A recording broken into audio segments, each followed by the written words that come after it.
ಇದು ಕಲ್ಯಾಣ ಚಾಲುಕ್ಯರ ಕಾಲದ ಪ್ರಮುಖ ವಾಸ್ತುಶಿಲ್ಪ ಕೇಂದ್ರ.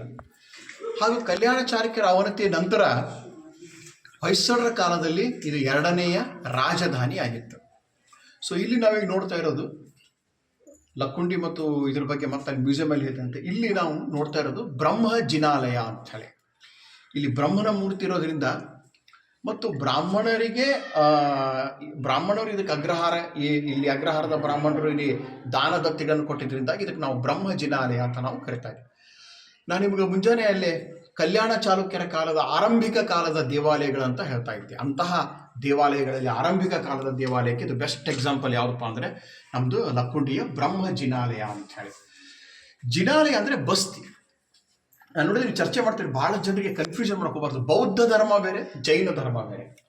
ಬೌದ್ಧ ಧರ್ಮ ಗೌತಮ ಬುದ್ಧನಿಂದ ಪ್ರಾರಂಭಗೊಂಡಿದ್ದು. ಜೈನ ಧರ್ಮದ್ದು ಪ್ರಾರಂಭಗೊಂಡಿದ್ದು ಋಷಭನಾಥನಿಂದ. ಅವಂಗ ಆದಿನಾಥ ಅಂತ ಕರಿತೀವಿ ನಾವು. 24 ಜನ ತೀರ್ಥಂಕರು ಬರ್ತಾರೆ. ನಮ್ಮಲ್ಲಿ ರಾಮಾನುಜಾಚಾರ್ಯರು, ಶಂಕರಾಚಾರ್ಯರು, ಮಧ್ವಾಚಾರ್ಯರು, ಬಸವಣ್ಣವ್ರು ಹೆಂಗೆ ಬರ್ತಾರಲ್ಲ ಹಂಗೆ 24 ಮಂದಿ ತೀರ್ಥಂಕರು ಬರ್ತಾರೆ. ಜೈನರಲ್ಲಿ 2 ಇದ್ದಾರೆ, ದಿಗಂಬರ, ಶ್ವೇತಾಂಬರ. ಹೌದಾ? ಶ್ವೇತಾಂಬರ ಅಂದರೆ ಉತ್ತರ ಭಾರತದಲ್ಲಿ, ದಿಗಂಬರ ಅಂದರೆ ನಮ್ಮ ದಕ್ಷಿಣ ಭಾರತದಲ್ಲಿ, ಕರ್ನಾಟಕದಲ್ಲಿ.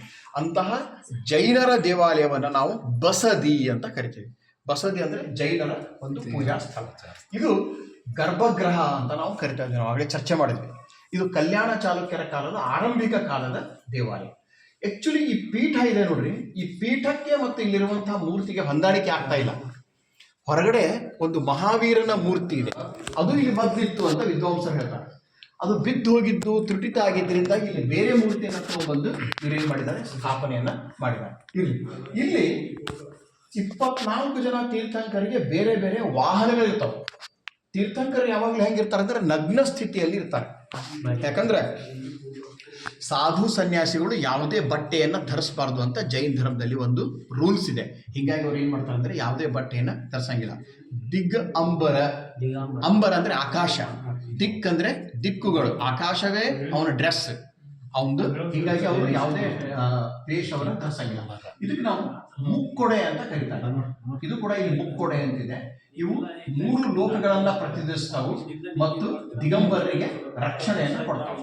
2 ಕಡೆ ನಾವು ಚಾಮರಧಾರಿಗಳನ್ನು ನೋಡ್ತಾ ಇದ್ದೀವಿ. ಚಾಮರವನ್ನ ಬೀಸಿ ಇವ್ರೇನ್ ಮಾಡ್ತಾರ ಅಂತಂದ್ರೆ